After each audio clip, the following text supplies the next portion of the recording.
হাবিব এত বিনয়ী ছিল, এত নম্র ছিল কেন? তিনি লাআলা খুলুকিন আযীম আল্লাহ পাক বলেছেন।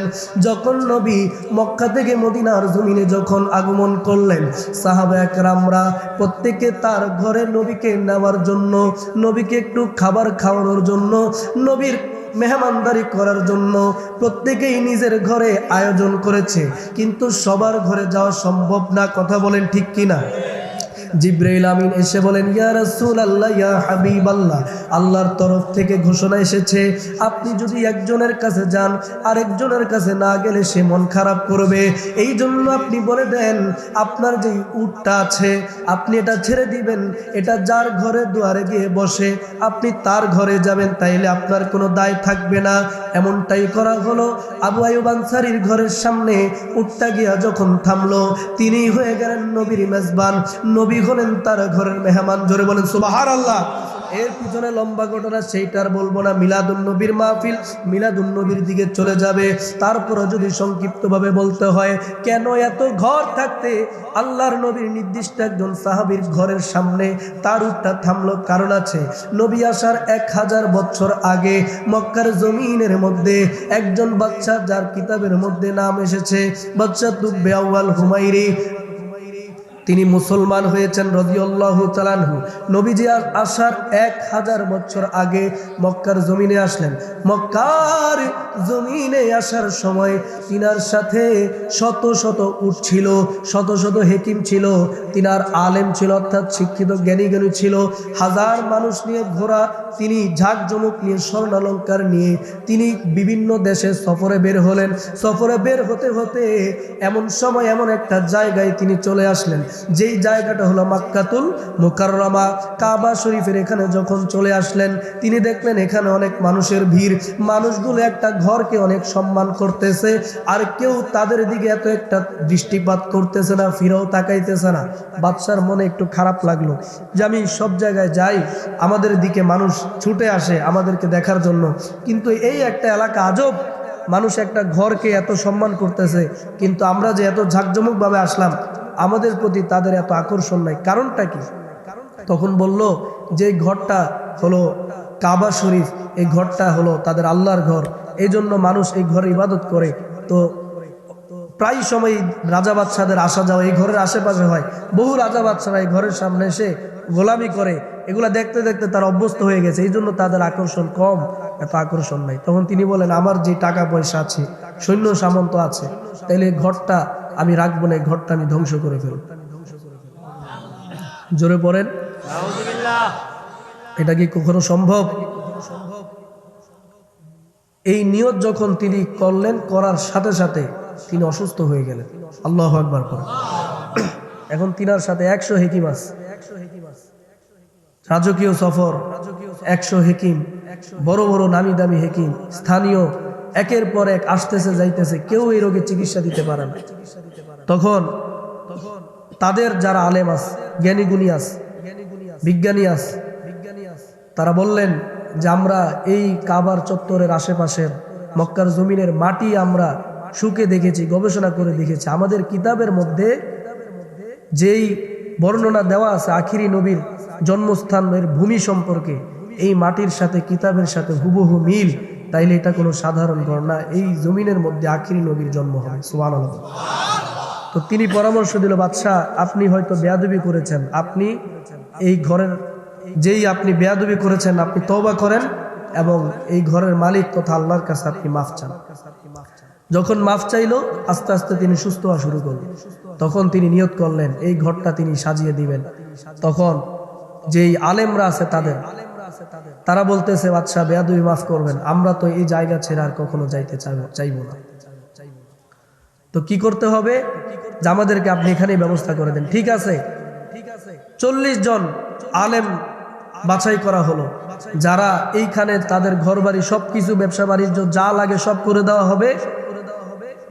তারা যদি হায়াতে আখেরি নবীকে পায় তাইলে তো পেলই, আর যদি না পায় বাদশা একটা চিঠি লিখে দিবে, এই চিঠিটা যেন বংশানুক্রমে আখেরি নবীর কাছে পৌঁছায়।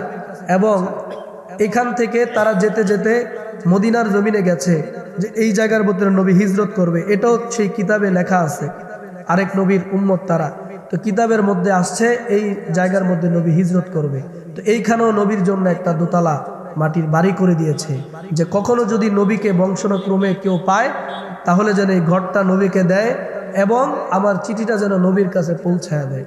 আর ওই যে আল্লাহর নবী 1000 বছর পরে যখন মদিনায় হিজরত করলো, নবীর উটটা ওই ঘরের সামনে গিয়া থাকলো, যেই ঘরের সাহাবী অর্থাৎ যেই ঘরের মালিক তৎকালীন বংশানুক্রমে ওই আলেমদের বংশেরই একজন, যার কাছে নবীজির সেই ঘরের চাবি এবং বাদশাহ তুব্বে আউয়াল হুমায়রির দেওয়া সেই চিঠি। সুবহানাল্লাহ পড়ে আমার আল্লাহর খেলা দেখে।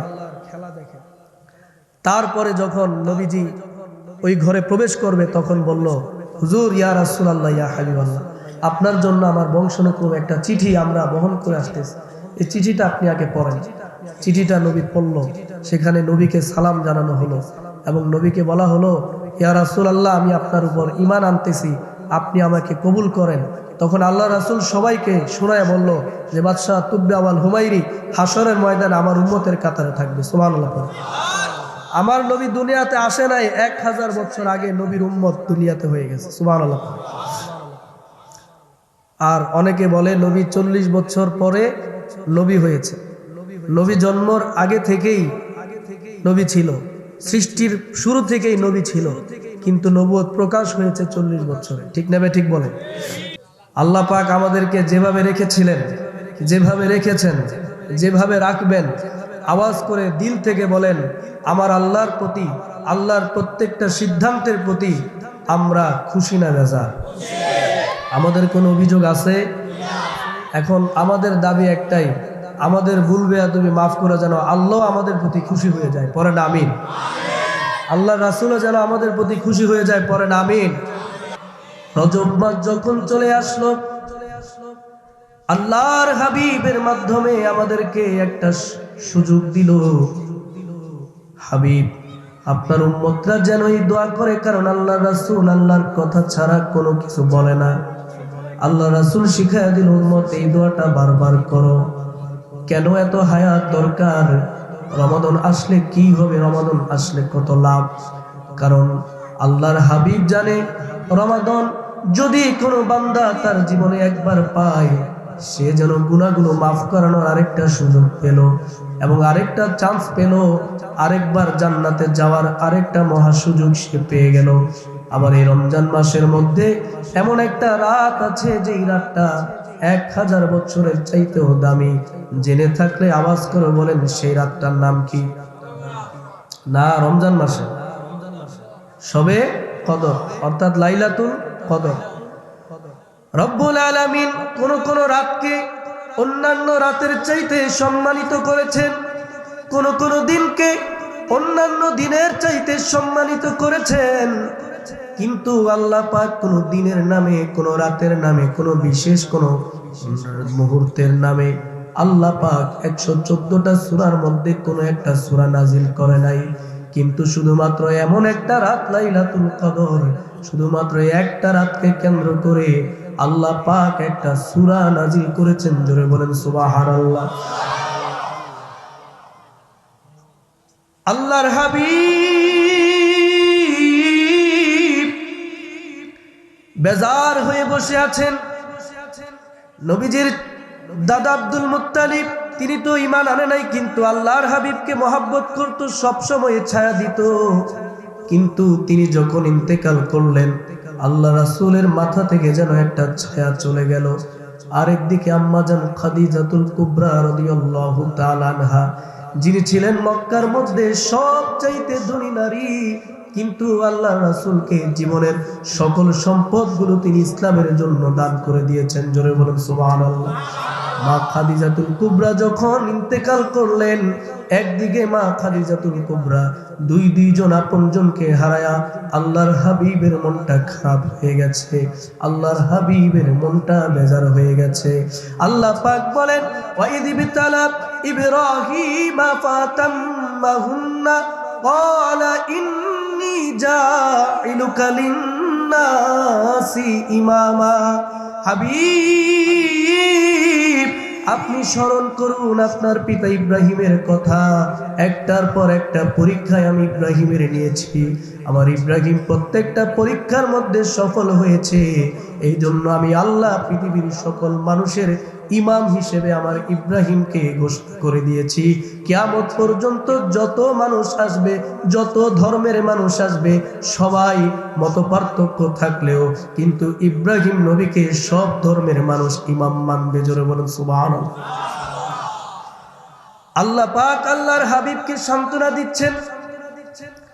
একবার আল্লাহর হাবিবকে এমনি ভাবে সান্ত্বনা দিতে গিয়ে আল্লাহ রাসূল যখন মনটা বেজার করলেন, কারণটা কি? সাহাবীদের মাঝখানে আল্লাহ রাসূল আলোচনা করতেছেন, বনি ইসরাইলদের মধ্যে এমন একজন ব্যক্তি ছিল, যেই ব্যক্তি শত শত বছর হায়াত পেয়েছে, শত শত বছর হায়াত পেয়েছে। সে সারা রাত তাহাজ্জুদ পড়তো, ইবাদত বন্দেগী করতো, আবার সারাদিন সে রোজা রাখতো। এত ইবাদত করার পরে এত আমলওয়ালা সে হয়েছে। তার বর্ণনা করতে গিয়ে একজন সাহাবী জিজ্ঞাসা করলো, ইয়া রাসূলুল্লাহ, ইয়া হাবিবাল্লাহ, আমাদের তো এত হায়াত নাই, আমরা কিভাবে এত আমল করব?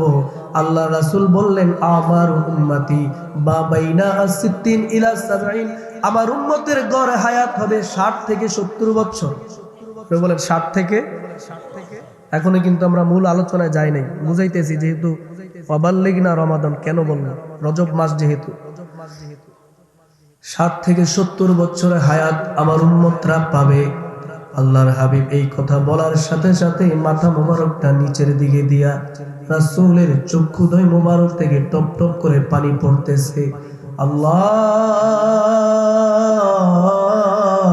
ও আল্লাহ, আমার উম্মতকে আমি এত ভালোবাসি, আমার উম্মতকে তুমি হায়াত দিবা 60 থেকে 70 বছর। আমার উম্মত এত অল্প বয়সে ইন্তেকাল করবে। অন্যান্য নবীর উম্মত শত শত বছর হায়াত পেয়ে তারা এত ইবাদত করবে, আর আমার উম্মত হায়াত পাবে অল্প, ফিতনা থাকবে বেশি। কিভাবে তারা ঈমান রক্ষা করবে? কিভাবে তারা নেক আমল করবে? উম্মতের কথা চিন্তা করে উম্মতের দরদি নবী যখন কান্না করছেন, এমন সময় আল্লাহ পাক জিবরিল আমিনকে পাঠিয়ে দিলেন। জিবরিল আমিন ডেকে বললেন, ইয়া রাসূলুল্লাহ, ইয়া হাবিবাল্লাহ, আল্লাহ পাক ঘোষণা করেছেন, ইন্না আনজালনাহু ফি লাইলাতিল কদর। হাবিব, আপনি জানেন নাকি এই লাইলাতুল কদর কি? লাইলাতুল কদর কি আল্লাহ নিজে জিজ্ঞাসা করে আবার আল্লাহ বলতেছেন, ইন্না আনজালনাহু ফি লাইলাতিল কদর, আমি কুরআন নাজিল করেছি এই কদরের রাতে। ওয়ামা আদরাকা মা লাইলাতুল কদর, হাবিব আপনি জানেন এই লাইলাতুল কদর কি? আল্লাহ পাক নিজেই বলতেছেন, লাইলাতুল কদরি খায়রুম মিন আলফি শাহর।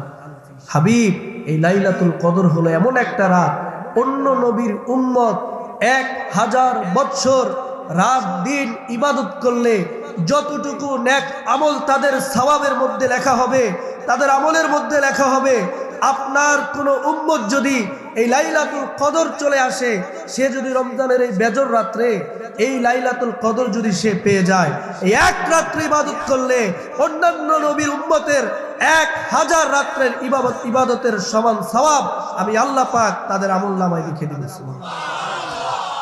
আরেকটু জোরে বলা যায় নাকি সুবহানাল্লাহ?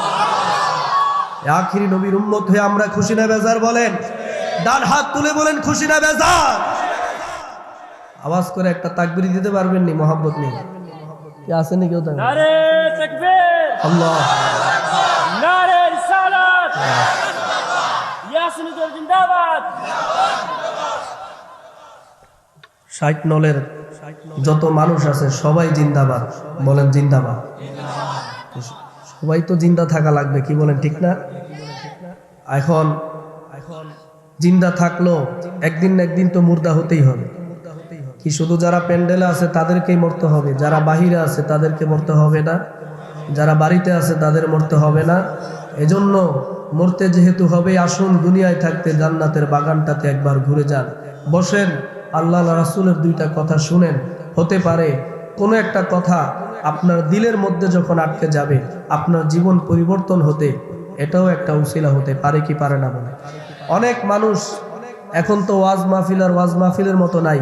আগে মানুষ ওয়াজ শুনতো, চোর ওয়াজ শুনতে আসলে চুরি করা ছেড়ে দিত, ডাকাতি করা ছেড়ে দিত, দাড়ি ছাড়া মানুষ দাড়ি রাখতো, বেনামাজি মানুষ নামাজি হতো। এখন সেই রহমত বরকত নাই, ফিতনার জমানা।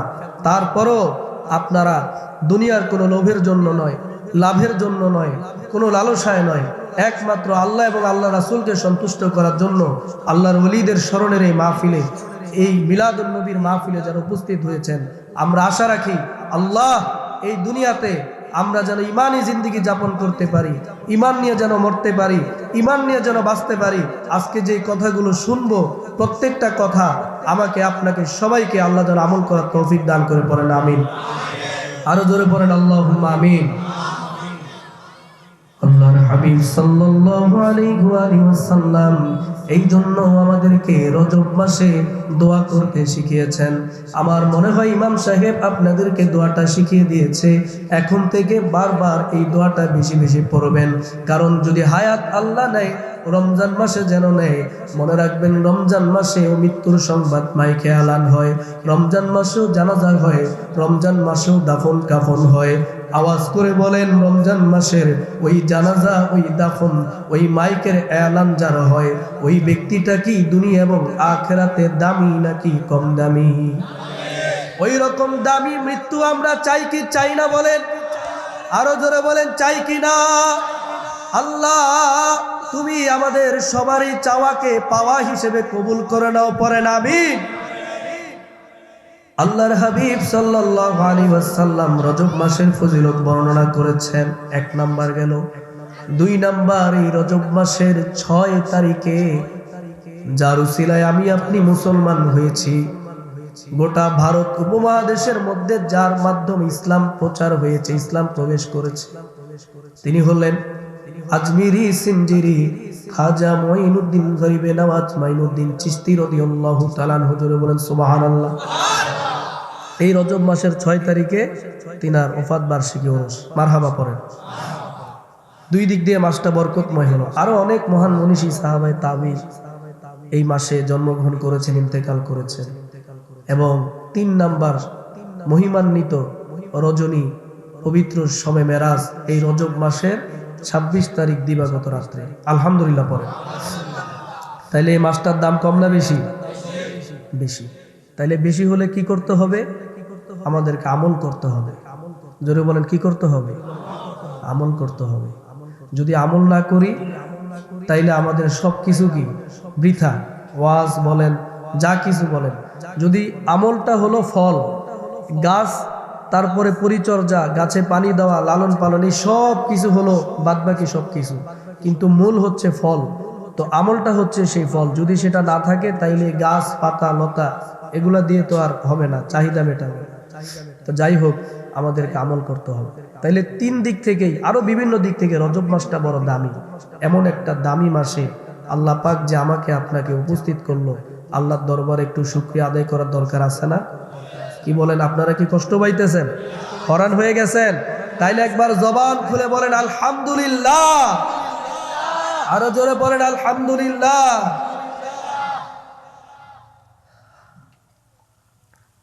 কোরআনের আয়াত পড়েছিলাম, আল্লাহ পাক বলেছেন, ওয়ালা তামশি ফিল আরদি মারহা, এরে বান্দা জমিনের মধ্যে অহংকার করে পদচারণ করো না, বুক ফুলায় হেঁটো না।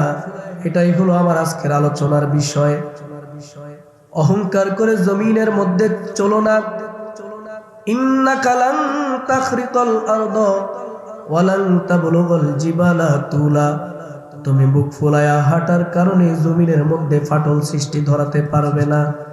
তুমি যত বুকটাকে টান করে উঁচু করো, পাহাড়ের চাইতে তুমি উঁচু হতে পারবে না। আল্লাহ পাক বলেন, কুল্লু যালিকা কানা সাইয়্যুহু ইনদা রাব্বিকা মাকরুহা, এই সকল কাজ কারবার তোমার রবের বড় পছন্দনীয়। জোরে বলেন নাউজুবিল্লাহ।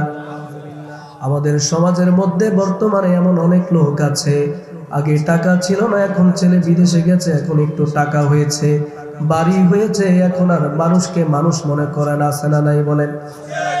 একটু ক্ষমতা পেলেই মানুষকে আর মানুষ মনে করে না। মানুষকে তুচ্ছ তাচ্ছিল্য করে উপহাস করে নিজের ছেলেকে বিয়ে করিয়েছে বড়লোকের মেয়ের কাছে, অথবা নিজের মেয়ে বিয়ে দিয়েছে বড়লোকের ছেলের কাছে, এখন আরেকজনের সন্তান গরিব বাড়িতে বিয়ে হয়েছে, এটা নিয়ে ইশারা ইঙ্গিতে তাকে ছোট করে, আছে না নাই বলেন? টাকার গরিমা দেখায়, ক্ষমতার গরিমা দেখায়। আবার অনেকে আছে একটু শিক্ষিত হলে শিক্ষার অথবা একটু ইলমের বড়াই করে, এমন লোক আছে না নাই? তাদেরকে আমার আল্লাহ পাক বলেন, খবরদার, লা তামশি ফিল আরদি মারহা। অন্য জায়গায় আল্লাহ পাক বলেন, ইন্নাল্লাহা লা ইউহিব্বু কুল্লা মুখতালিন ফাখুর। নিশ্চয়ই আল্লাহ পাক অহংকারী ব্যক্তিদেরকে ভালোবাসে না এবং পছন্দ করে না। জোরে বলেন নাউজুবিল্লাহ। মনে রাখবেন, এই দুনিয়া এবং আসমানের মধ্যে সবচাইতে প্রথম কুফরি করেছে ইবলিস, সেটা ছিল অহংকার। নাউজুবিল্লাহ পড়ে। যখন আল্লাহ পাক বলেছেন, ওয়াইদ ক্বালা রাব্বুকা লিল মালাইকাতি ইন্নী জাইলুন ফিল আরদি খলিফা, তখন ফেরেশতারা কি বলেছিল? ক্বালু আতাজআলু ফিহা মা ইউসফিকুদ দিমা। আল্লাহ পাক নিয়ত করলেন যে আমি পৃথিবীর মধ্যে মানুষ সৃষ্টি করব, অর্থাৎ আমার প্রতিনিধি পাঠাবো। ফেরেশতারা বলেন, আল্লাহ আপনি এমন কোন জাতি পাঠাবেন যারা দুনিয়া থেকে ফিতনা ফাসাদ করবে, ঝগড়া বিবাদ করবে, রক্তপাত করবে। যাই হোক, লম্বা ঘটনা, ওই দিকে যাব না। যখন আদম আলাইহিস সালামকে অবশেষে আল্লাহ সৃষ্টি করলেন, তখন ফেরেশতাদেরকে আল্লাহ বুঝিয়ে দিলেন যে আদমকে আমি এমন কিছু জানিয়েছি যেটা ফেরেশতারাও জানে না। সুবহানাল্লাহ। তখন সবাইকে আল্লাহ পাক আদেশ করলো আদমকে সেজদা করার জন্য। শয়তান সেজদা করেনি, আপনারা সবাই জানেন। জোরে বলেন, এই যে সেজদা করলো না, কিসের কারণে? জোরে বলেন আলহামদুলিল্লাহ। তাইলে তো আপনারা আলহামদুলিল্লাহ যথেষ্ট বুঝে গেছে। তাহলে ইবলিস আমল করেছিল কত লক্ষ বছর? 9 লক্ষ বছর। তাহলে এত লক্ষ বছর ইবাদত করেছে, আর এই ইবাদতের ভিতরে তো কোনো ভেজাল ছিল না। তাইলে এত ইবাদত যদি শুধুমাত্র আল্লাহ একটা অহংকারের কারণে নষ্ট করতে পারে, আমার আপনার একটা ইবাদত নামাজের মধ্যে দাঁড়াই ব্যবসার কথা মনে পড়ে, চাকরির কথা মনে পড়ে, পাওনা দেনার কথা মনে পড়ে, কার সাথে কি বলতে হবে, কতদিন যাবত কার সাথে কথা হয় না, ফোন দিতে হবে, এটাও পরে নামাজের মধ্যে মনে, নামাজের মধ্যে মন আমেরিকা, লন্ডন সহ বিভিন্ন দেশ ঘুরে আসে। এই নামাজ অহংকার যদি করি, এই আমল নিয়ে, এই রিজিক নিয়ে, এই সম্পদ নিয়ে, এই জ্ঞান নিয়ে, গুণ নিয়ে, এই ধরনের অহংকার যদি অন্তরে আসে, জোরে বলেন আল্লাহ পাক যদি আমাদের প্রতি নারাজ হয়, আমাদের এই ত্রুটিযুক্ত আমল দিয়ে কি কাল হাসরের ময়দানে পার পাওয়া যাবে? এটা কখনো সম্ভব? আল্লাহর হাবিব বলেন, আরবাতু ইবগদুহুমুল্লাহ, 4 ধরনের ব্যক্তিকে আমার আল্লাহ অপছন্দ করেন, তাদেরকে আল্লাহ পছন্দ করে না। জোরে বলেন কয় ধরনের ব্যক্তি? সবাই বলেন কয় ধরনের ব্যক্তি? 4 ধরনের ব্যক্তিকে আল্লাহ অপছন্দ করেন। এর ভিতরে 1 নাম্বার হলো আশ-শাইখুজ জানি, বৃদ্ধ ব্যভিচারী। 2 নাম্বার হলো ইমামুল জায়ের, অত্যাচারী শাসক। 3 নাম্বার হলো আল বাইয়াউল হাল্লাফ, কসমকারী বিক্রেতা। অর্থাৎ মাল বিক্রি করার জন্য বারবার খালি আল্লাহর কসম, এটা ভালো, এটা উত্তম, এটা সুন্দর, এটা ঠিক আছে, বারবার কসম করে পণ্য বিক্রি করার জন্য। আরেকজন হলো আল ফাকিরুল মুখতাল, দরিদ্র অহংকারী ব্যক্তি।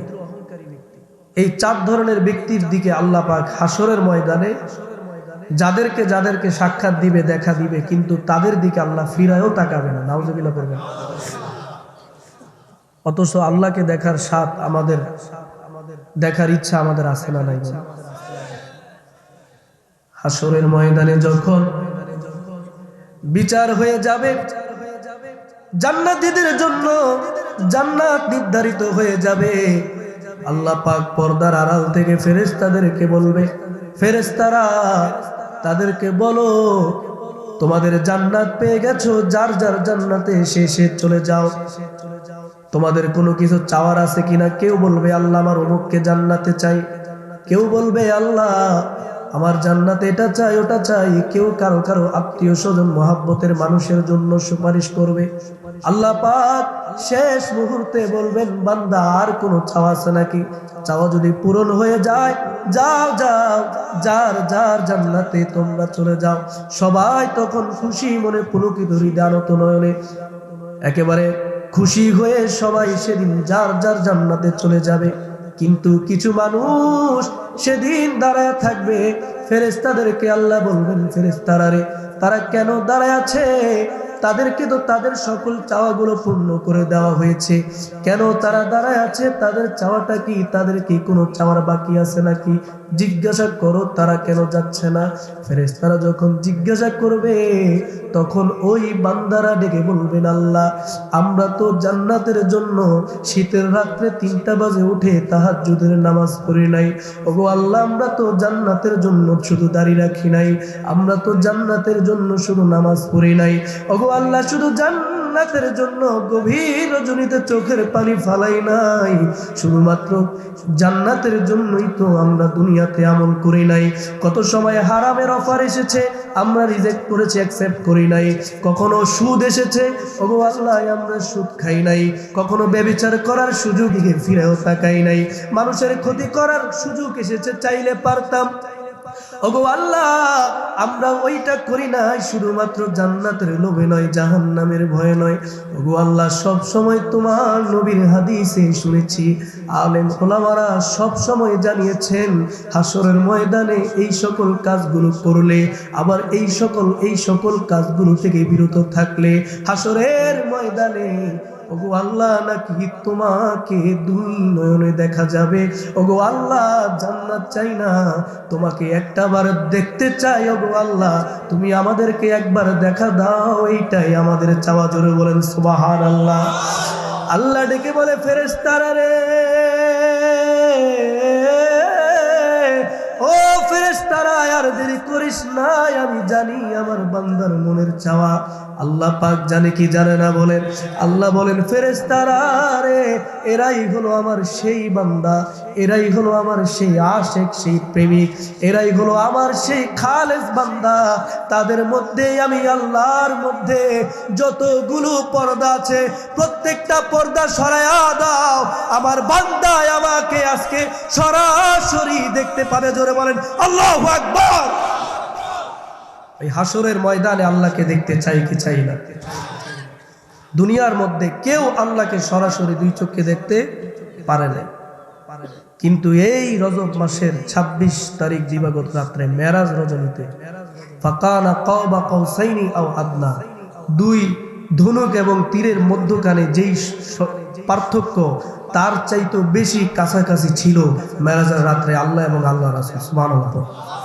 হযরত আব্বাস রাদিয়াল্লাহু তাআলা বলেন, আল্লাহর হাবিব মেরাজ রজনীতে আল্লাহকে সরাসরি চর্মচক্ষু দিয়ে দেখেছেন। সুবহানাল্লাহ।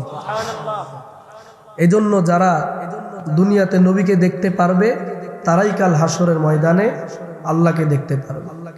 কারণ নবী আল্লাহকে দেখে যেই নূর নবীর নয়ন মোবারকে হাসিল হয়েছে, যারা আল্লাহর হাবিবকে দেখবে তাদের নয়নে সেই নূর আসবে, সেই নূরের তাজাল্লি দ্বারাই আল্লাহকে দেখা সেদিন সম্ভব হবে, আর নাই তো সম্ভব হবে না।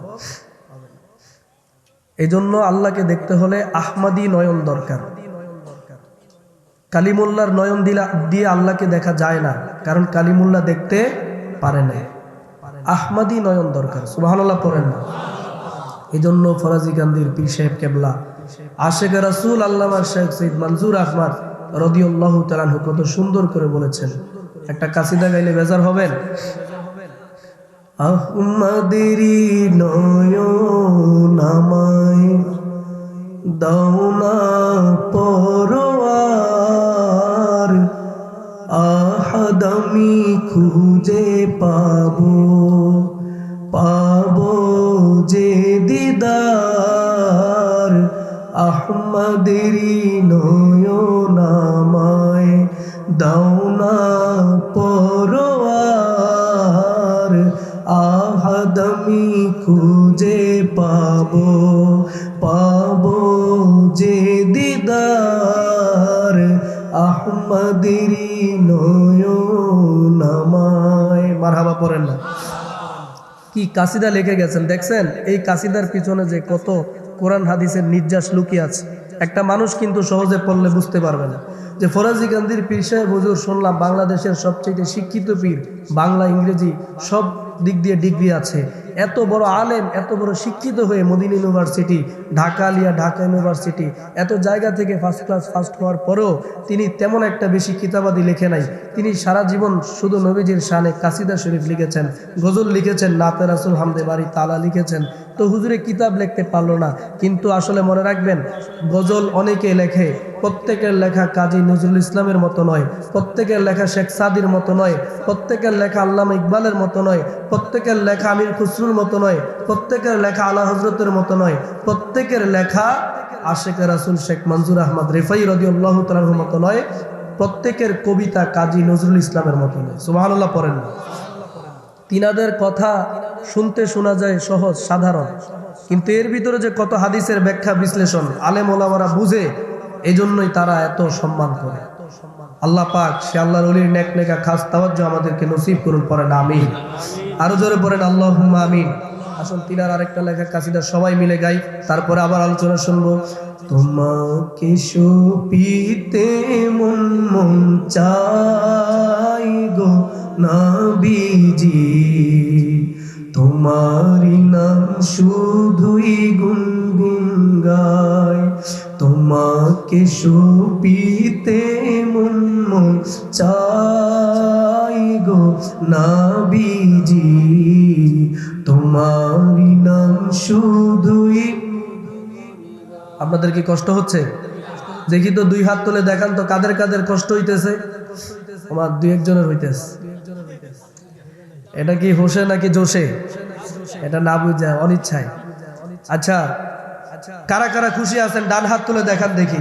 নারে তাকবীর, নারে তাকবীর, নারে রিসালাত, আহলুস সুন্নাহ ওয়াল জামাত, পবিত্র ঈদে মিলাদুন নবী। আওয়াজ করে বলেন মারহাবা।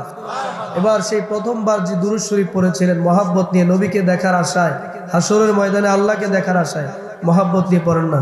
তোমাকে সপিতে মন মন চাই গো নবীজি, তোমারি নাম শুধুই গুনগুন গাই, তোমারি নাম শুধুই গুনগুন গাই গো নবীজি, তোমাকে সপিতে মন মন চাই। পাগল হতে পারি নাই, কেমনে তোমার দয়া চাই, তারপর মন গোলাম হতে চাই।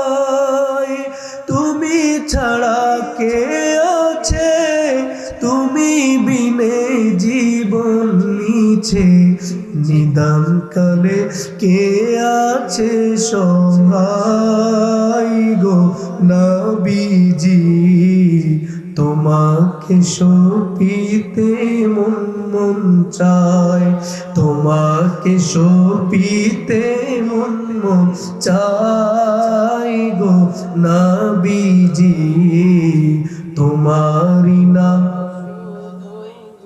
সবাই মহাব্বতে পড়েন ইয়া রাসূলুল্লাহ ইয়া হাবিবাল্লাহ ইয়া রাসূলুল্লাহ ইয়া রাসূলুল্লাহ ইয়া হাবিবাল্লাহ ইয়া রাসূলুল্লাহ ইয়া হাবিবাল্লাহ ইয়া রাসূলুল্লাহ ইয়া হাবিবাল্লাহ ইয়া রাসূলুল্লাহ। আমার মতের নিদান কালে আসিবেন নবী গো আমার শিয়রে, আমার মতের নিদান কালে আসিবেন নবী গো আমার। দেখিব আপনাকে নয়ন ভরিয়া, দেখিব আপনাকে নয়ন ভরিয়া। শুকরিয়া ইয়া রাসূলুল্লাহ মারহাবা ইয়া রাসূলুল্লাহ ইয়া রাসূলুল্লাহ ইয়া হাবিবাল্লাহ ইয়া রাসূলুল্লাহ ইয়া হাবিবাল্লাহ ইয়া রাসূলুল্লাহ। আওয়াজ করে বলেন মদিনায় যাইতে চাই কি চাই না? আরো জোরে বলেন চাই কি না? আইরে মোরা যদি ডানাওয়ালা পাখি হতাম, ওই মদিনা দেখার লাগি উড়ে যাইতাম। কথা বলেন ঠিক কিনা বলেন? আইরে মোরা যদি ডানাওয়ালা পাখি হতাম, ওই মদিনা দেখার লাগি উড়ে যাইতাম। হৃদয় জুড়ে দেখতাম আমি নয়ন ভরে, দু জাহানের বাদশা নবী কামলিওয়ালা রে, সবাই দু জাহান। আমার ছোট ছোট বন্ধুরা, যুবক ভাইরা মহাব্বতে আওয়াজ করে বলেন আমার মনের ঘরে তে রেখেছি যারে, আমার মনের ঘরে তে আগা দু জাহানের বাদশা নবী কামলিওয়ালা রে, দু জাহানের বাদশা নবী। আমার দয়াল নবী রে, আমার মায়ার নবী রে, আমার দয়াল নবী রে, আমার সবাই জোরে দয়াল নবী রে, আমার নবী রে, দু জাহানের বাদশা নবী। আদি পিতা আদম যখন মুসিবতে পড়ে, মোদের নবীর উসিলাতে আল্লাহ কবুল করে। জোরে বলেন না সুবহানাল্লাহ। আদি পিতা আদম যখন মুসিবতে পড়ে, মোদের নবীর উসিলাতে আল্লাহ কবুল করে, মোদের নবীর উসিলাতে আল্লাহ কবুল করে। শাফায়াতের বিছানাতে দেখা দিও রে, দু জাহানের বাদশা নবী, আগা দু জাহানের বাদশা নবী। আমার দয়াল নবী রে, আমার মায়ার নবী রে, আমার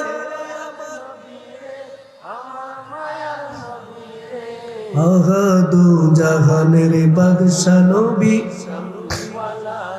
একটা জবান বন্ধ রাখবেন না, মায়ার সুরে আওয়াজ করে বলেন ইয়া রাসূলুল্লাহ। আল্লাহর নবী কত বিনয়ী ছিল, কত উত্তম চরিত্র ছিল। আল্লাহ পাক সার্টিফিকেট দেয়, লাকাদ কানা লাকুম ফি রাসূলিল্লাহি উসওয়াতুন হাসানা। হাবিব, আপনাকে আমি আল্লাহ উত্তম চরিত্র দিয়ে আপনাকে বানিয়েছি, উত্তম চরিত্র দান করেছি। আল্লাহ বলেন ইন্নাকা লাআলা খুলুকিন আযীম, আপনি মহান চরিত্রের অধিকারী, মহান চরিত্রের অধিকারী। চরিত্রের মধ্যে অন্যতম একটা বৈশিষ্ট্য হলো ভদ্র ব্যবহার, নিরহংকার। কথা বলেন ঠিক না বে ঠিক? আল্লাহর হাবিব এত বিনয়ী ছিল, এত নম্র ছিল, কেন তিনি লাআলা খুলুকিন আযীম। আল্লাহ পাক বলেছেন যখন নবী মক্কা থেকে মদিনার জমিনে যখন আগমন করলেন, সাহাবা একরামরা প্রত্যেকে তার ঘরে নবীকে নেওয়ার জন্য, নবীকে একটু খাবার খাওয়ানোর জন্য, নবীর মেহমানদারি করার জন্য প্রত্যেকেই নিজের ঘরে আয়োজন করেছে, কিন্তু সবার ঘরে যাওয়া সম্ভব না। কথা বলেন ঠিক কিনা?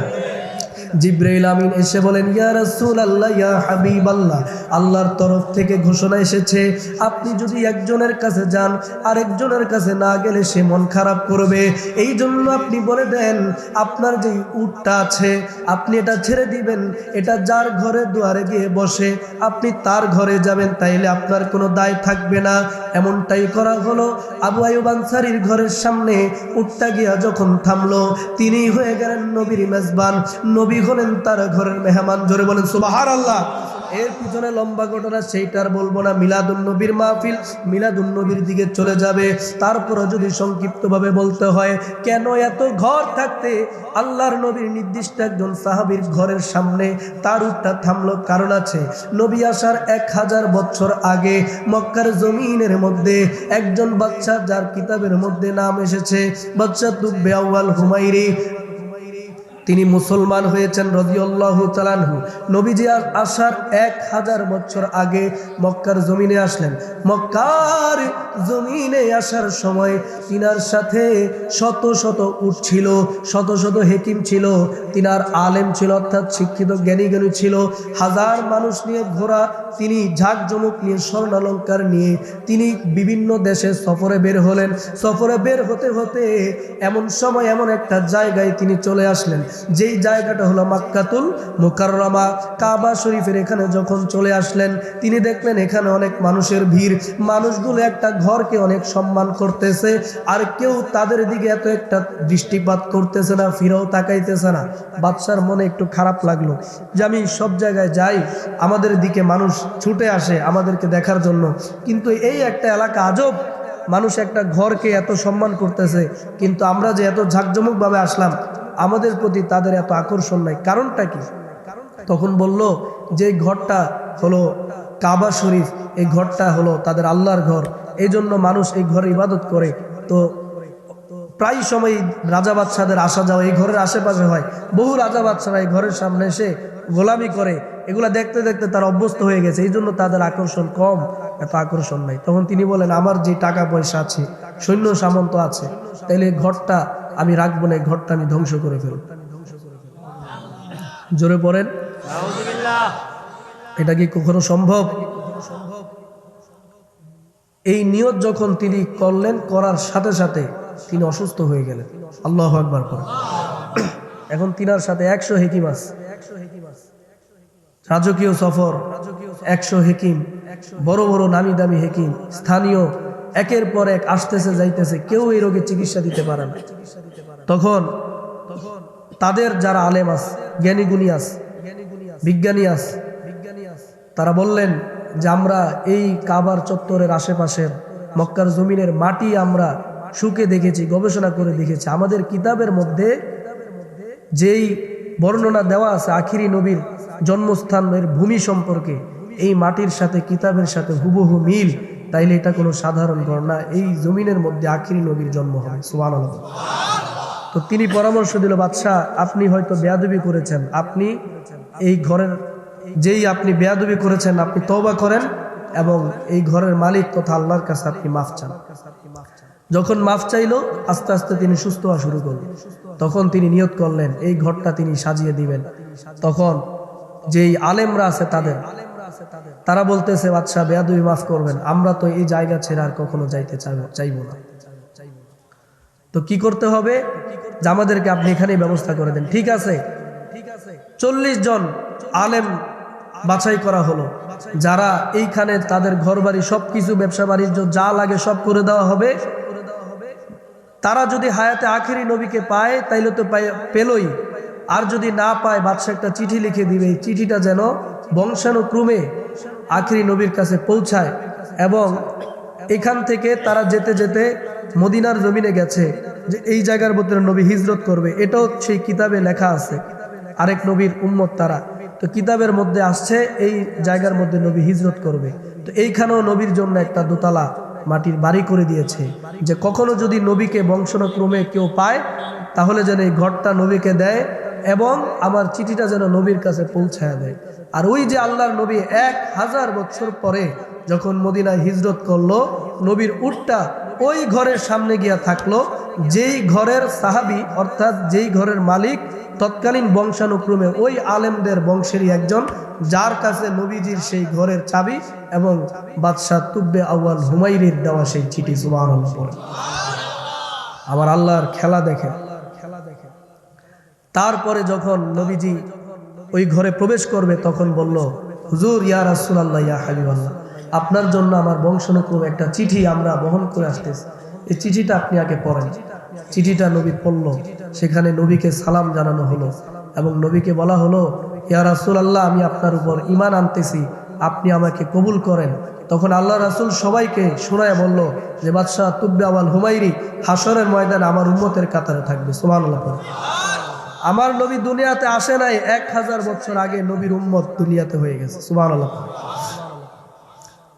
আর অনেকে বলে নবী 40 বছর পরে নবী হয়েছে। নবী জন্মর আগে থেকেই নবী ছিল, সৃষ্টির শুরু থেকেই নবী ছিল, কিন্তু নবুয়ত প্রকাশ হয়েছে 40 বছরে। ঠিক নেবে ঠিক বলে। তো যাই হোক, সেই ঘরের সামনে যখন আল্লাহ রাসূল গেল, প্রত্যেকজন সাহাবী, প্রত্যেকজন মানুষ আল্লাহর হাবিবকে দেখার জন্য দলে দলে ছুটে আসলো। এক একজন নবীকে জান প্রাণ দিয়ে নবীর খেদমতে তারা হাদিয়া করতে লাগলো, নবীজির হাতে পায়ে চুমু খেতে লাগলো। এক একজন সিরিয়ালে আসতেছে যাইতেছে, যে যা পারে নবীকে উপহার দিতেছে, হাদিয়া দিতেছে, এবং ইসলামের জন্য যে যা পারে তার সমানে দান করতেছে। নবীকে পেয়ে মদিনাবাসী যেন জান ফিরে পেয়েছে। এমন একটা আনন্দের মুহূর্তে এমন একজন মহিলা, গরিব মহিলা, নবীর সামনে যেতে ভয় পায় আজকে। ওই মহিলা প্যান্ডেলের মধ্যে আমার কত মা বোনেরা বসে আছেন, মনোযোগ দিয়ে শোনেন। ওই নবীর সাহাবী মহিলা নবীর সামনে যায় না, কারণ হচ্ছে কত মানুষ তো নবীর সাথে দেখা করে কত কিছু হাদিয়া দেয়, কেউ তো খালি হাতে যায় না। কিন্তু আমার নবীকে যে আমি একটা কিছু দিব, আমার চাইতে গরিব এই মদিনার জমিনে কেউ নাই, আমি নবীকে কি দিব? এই জন্যই ইতস্তত বোধ করে সে একটা কোণার মধ্যে দাঁড়ায় আছে, নবীর সামনে যায় না। বন্ধুরে, যখন সন্ধ্যা রাত্র হয়ে গেল, আবু আইয়ুব আনসারীকে তখন মহিলাটা ডেকে বললেন, ভাইরে, তোমার কাছে আমার একটাই আবদার, নবীকে দেওয়ার মতো কিছু নাই, নবীর সামনে আমি কিভাবে যাব? সাহাবী বললেন, তুমি কি জানো না আমার নবী তো কোনো টাকাওয়ালাদের নবী না, আমার নবী তো শুধু ক্ষমতাবানদের নবী না, আমার নবী কুল কায়নাতের নবী, তিনি রাহমাতাল লিল আলামিন। জোরে বলেন সুবহানাল্লাহ। তুমি জানো না কেন এত কষ্ট করছো? তাড়াতাড়ি আসো আমার সাথে, আমি নবীর সাথে তোমার দেখার ব্যবস্থা করে দিচ্ছি। নবীর কাছে গিয়া বলি, ইয়া রাসূলুল্লাহ, এই মহিলাটা তার ছোট্ট একটা বাচ্চা নিয়ে আমি সারাদিন দেখতেছি সে একটা কোনায় দেখা করার জন্য দাঁড়ায় আছে, কিন্তু আপনার সামনে আসতে ভয় পায়। যখন নবীর মহিলা সাহাবী নবীর সামনে চলে গেল, নবীকে সালাম দিল, নবীকে বলল, ইয়া রাসূলুল্লাহ, এই মদিনার জমিনে আপনি আগমন করেছেন, এই জমিনে আমার চাইতে গরিব মানুষ আর কেউ নাই, আমার খাওয়ার মতো কোনো কিছু নাই, থাকার মতো কোনো কিছু নাই, সবাই জানে আমি গরিব, আমি আপনাকে কি দিব? দেওয়ার মতো কোনো কিছু নাই, তবে আমিও আপনার জন্য একটা হাদিয়া নিয়ে এসেছি। নবী বলে, কি হাদিয়া? বলে, নবী গো, চেয়ে দেখেন, আমার সাথে আমার 10 বছরের একটা সন্তান আছে, দুনিয়ার মধ্যে সম্পদ বলতে আর কিছু নাই, আমার সন্তানটাকে আপনি নবীর কদমে কুরবান করে দিতে চাই। জোরে বলুন সুবহানাল্লাহ। নবী, আমার সন্তানকে আপনি আপনার জন্য কবুল করে নেন। পরে নবী ডেকে বলে, তুমি পাগল হয়ে গেছো নাকি? এই ছোট্ট শিশু 10 বছর বয়স, আমি তাকে নিয়ে কি করব? তোমার কলেজার টুকরা সন্তান, সে আমার জন্য কি বা করতে পারবে? তুমি তোমার সন্তানকে তোমার কাছেই রাখো। এমন সময় নবীর ছোট্ট সাহাবী সেই সন্তানটিকে বলে, ইয়া রাসূলুল্লাহ, ইয়া হাবিবাল্লাহ, আমার মায়ের আবদার আপনি ফিরাইয়া দিবেন না, আমার মা কষ্ট পাবে। নবী গো, আমি আর কিছু করতে পারবো কিনা জানি না, আপনি যখন ওযু করবেন আমি আপনার ওযুর পানিটা সামনে এনে দিব। ইয়া রাসূলুল্লাহ, আপনি ওযু করার পর আপনার মোছার জন্য আমি গামছাটা আপনার সামনে আগায় দিব, এতটুকু আমি আপনার জন্য করব। আপনার পানির তৃষ্ণা লাগলে আমি পানির পাত্রটা আপনার সামনে এনে দিব। তারপরে ইয়া রাসূলুল্লাহ, আমি শিশু বলে আমাকে দূরে সরায় দিবেন না, আমার মায়ের আবদার এবং আমার আবদার, আমাকে আপনি আপনার জন্য হাদিয়া হিসেবে কবুল করলেন। জোরে বলেন সুবহানাল্লাহ। সেই 10 বছর বয়স থেকে আজীবন নবীজির সাথে ছিল সেই সাহাবীর নাম আনাস ইবনে মালিক রাদিয়াল্লাহু তাআলা আনহু। জোরে বলেন সুবহানাল্লাহ। আরো জোরে বলেন না সুবহানাল্লাহ। নবীকে দেখার পর কত মাতোয়ারা হয়েছেন নবীর প্রেমিকেরা। সিদ্দিকে আকবরের দাবি, দেখবি যদি একবার নবী, জীবনের আর জ্বালা থাকবে না, ওরে থাকবে না। আবু বকর অবশেষে জায়গা পাইল নবীর পাশে, আবু বকর অবশেষে জায়গা পাইল নবীর পাশে। আনন্দের আর সীমা রইল না, ওরে রইল না। হাদিসে পাকের বর্ণনা, যে মদিনা যাইবে নবীর দিদার পাইবে, বলো যে মদিনা আমার নবীর দিদার, আহা শাফায়াত করবেন শাহে মদিনা।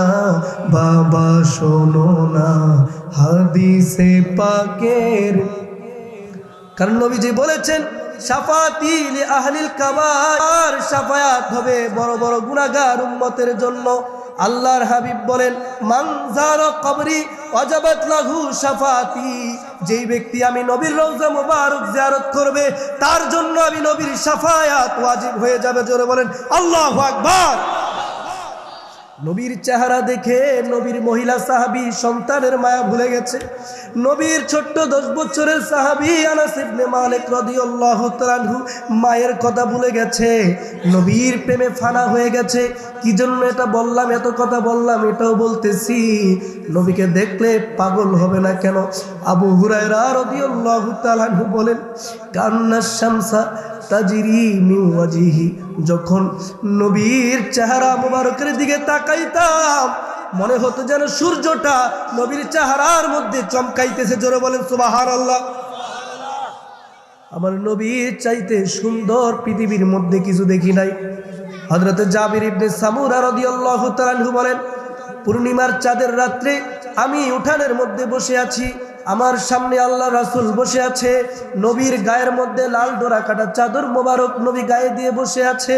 আমি একবার পূর্ণিমার চাঁদের দিকে তাকাই, আরেকবার নবীর চেহারা মোবারকের দিকে তাকাই। বারবার তাকায়া তাকায়া দেখলাম পূর্ণিমার চাঁদের চাইতে আমার নবীর চেহারা অনেক অনেক বেশি সুন্দর। আর জোরে বলেন না সুবহানাল্লাহ। মা আয়েশা ডেকে বলতেছে, বিবি জুলেখা ডেকে বলে ইউসুফ নবীকে দেখে মিশরের মহিলারা হাত কাটলো টের পাইল না। কথা বলেন ঠিক কিনা? ঘটনা শুনছেন না আপনারা? হাত কাটলো টের পাইল না।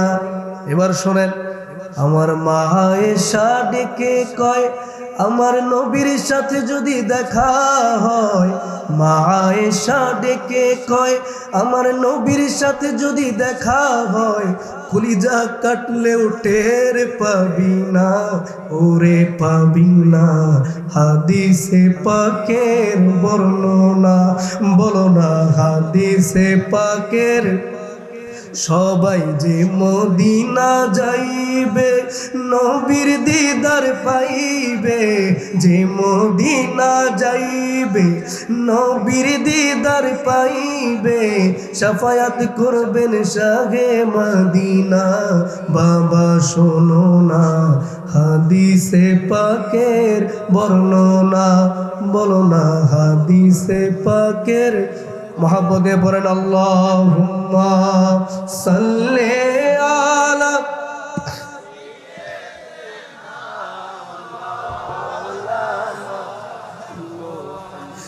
ওয়া আলা আলি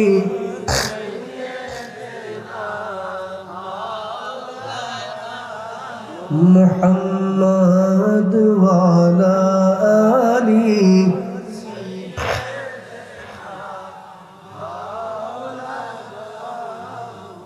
আসেন আরেক সুরে পড়ি। আসেন গো আমার দয়াল নবীজি, বসেন গো আমার হৃদয়ে, দুই নয়নে দেন গো দেখা প্রাণ থাকিতে জীবনে। আল্লাহুম্মা সাল্লি আলা মারহাবা মুহাম্মাদ নাবিয়ানা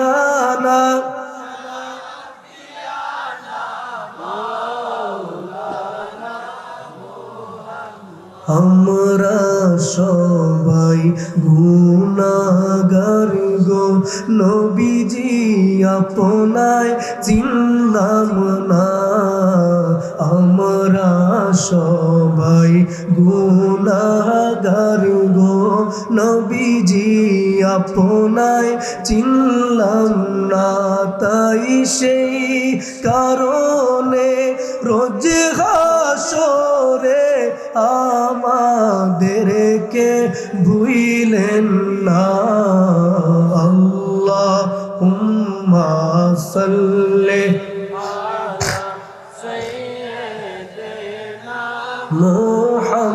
মুহাম্মাদ নাবিয়ানা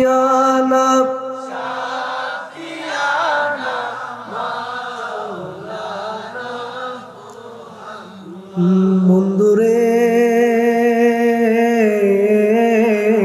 আমার আল্লাহর হাবিব সাল্লাল্লাহু আলাইহি ওয়াসাল্লামের সাহাবী আনাস ইবনে মালিক রাদিয়াল্লাহু আনহু যার জন্য নবী দোয়া দিয়েছেন আল্লাহ তুমি আনাসকে ইলম দাও তাকে তুমি সম্পদ দাও তাকে তুমি সন্তান দাও এবং তাকে তুমি বেশি বেশি হায়াত দাও সুবহানাল্লাহ পড়ো আমার নবীর দোয়া মিস হওয়ার কোনো সম্ভাবনা আছে এত সন্তান আল্লাহ তাকে দিয়েছে কোনটা যে কোন সন্তান তিনি এটা মনে রাখা কষ্ট হয়ে যেত এরপরে এত সম্পদের মালিক বানাইছে নবীর দোয়ার বরকত এখনো তার খেজুরের বাগান মদিনার জমিনে আছে সুবহানাল্লাহ পড়ে আমি গিয়ে দেখে এসেছি সেই আনাস রাদিয়াল্লাহু তাআলার খেজুরের বাগানের একটা বরকত কিয়ামত পর্যন্ত থাকবে নবীর দোয়ার কি জিনিস বুঝেন নবী তার ফসলের জন্য দোয়া করেছেন এই জন্য পৃথিবীর যত বিশেষ করে মরুভূমিতে তো যত খেজুর গাছ যত আরবি দেশে বিভিন্ন জায়গাতে খেজুর গাছ ফসল আছে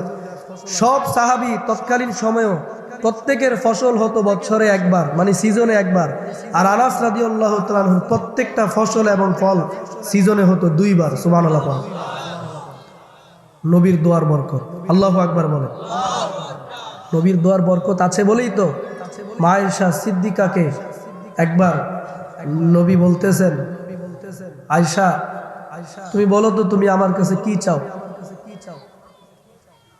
বাচ্চাদেরকে একটু যারা আছেন বাইরে একটু দেখেন তো যে আওয়াজ না করে নবী বলতেছেন আয়েশা তুমি কি চাও অনেকে বলে নবীর কাছে চাওয়া যাবে না কি বলেন আছে না নাই নবীর কাছে যারা চেয়েছে তারা এই নিয়ত করে চেয়েছে যে নবী আল্লাহর কাছ থেকেই এনে দিবে কি বলেন ঠিক না বেঠিক এখানে তো ভেজাল করার কোনো কারণ নাই এখানে ভেজাল করতে গেলে বুঝতে হবে ভিতরে ভেজাল আছে ইমানে ভেজাল আছে ঠিক কিনা বলো তো আয়েশা রাদিয়াল্লাহু তাআলা বলতেছেন ইয়া রাসূলুল্লাহ আমি চাই আপনি আপনার দুইটা হাত মোবারক তুলে আমি আয়েশার জন্য একটু দোয়া করেন আল্লাহ রাসূল দুইটা হাত মোবারক তুললেন আল্লাহুম্মা ইগফির আয়েশাতা মা যামবিকা ওয়া মা তাআখার আল্লাহর হাবিব বলতেছেন আল্লাহ আয়েশার আগে এবং পরের মা তাকদ্দামা মিন যামবিকা ওয়া মা তাআখার তুমি আগের এবং পরের সকল ভুল ত্রুটি গুনাহগুলো maaf করে দাও সুবহানাল্লাহ আয়েশা রাদিয়াল্লাহু তাআলা ঘুরে ঘুরে ঘুরে ঘুরে আল্লাহ রাসূলের কোল মোবারকের মধ্যে পড়ে গেলেন খুশিতে আনন্দিত